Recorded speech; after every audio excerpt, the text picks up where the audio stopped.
I go again, liquored up and then singing propagandian. When I first started Yuck Yucks back in 1978, a third of the audience would walk out every night, offended. Oh, horribly offended, horribly offended. When they would walk out, I would offend them even more, because then it was fun. And as they were leaving, we would put the spotlight on them, take money out of my wallet, and I would scream, "The Jew has your money, the Jew has your money." And then I would have everybody chant, "The Jew has your money." With all my money spent, paying this goddamn rent. I used to do an act which was very extreme in a lot of ways. A lot of what people would have called sick humor. And I offended everybody, but everybody knew that was the joke.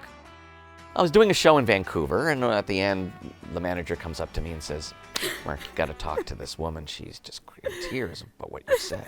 Okay, all right. So I'm thinking, okay, was it a racial thing? Was it a sexual thing? Was it a disease thing? And she comes up to me and she's in tears, a middle-aged woman. She said, "How could you?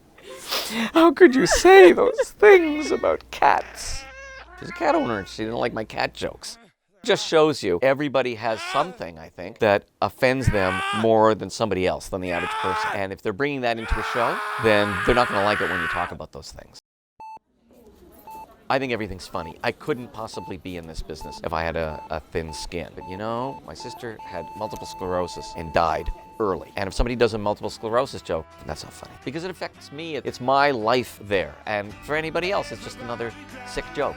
Everybody dies, everybody gets fucked every once in a while. And everybody tries, everybody lies, 'cause everybody kinda sucks deep down in the soul. We're in another activist era, and that's not a bad thing. But, you know, even in the 60s, nobody suggested that performers be silenced.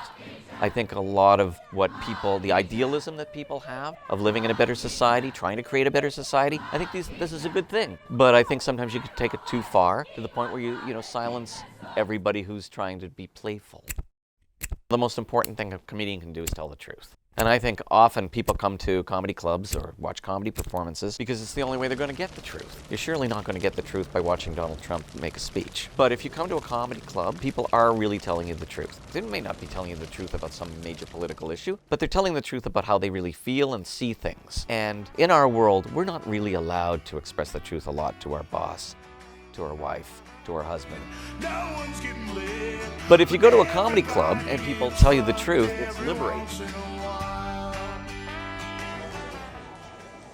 Would you go to a movie, and there's 8 movies playing, and say, "What's starting next?" No, you would know something about the movie. You would go, it would be targeted. You'd know that you want to see a romantic comedy, and you'd know something about that romantic comedy. You know who the director is maybe, or you know who the stars are. You have a pretty good idea by the rating system of whether it's going to be offensive or non-offensive or something. You watch a horror film, you don't want to run out and stab people. You're watching a horror film, it's contextualized. There's lots of violence. If you saw a tiny little bit of violence on the street, it would turn your stomach. It's not real. Same thing is true on stage. Why do people think it's real?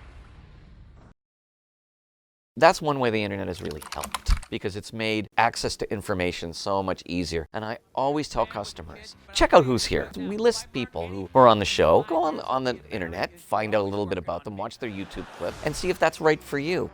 You have to trust the comedian. The comedian is taking you on a roller coaster ride, so you have to trust them that they're going to take you through some pretty scary things and encounter some pretty scary ideas, and through the force of their personality and their talent, keep you with them and then return you to a safe place at the end.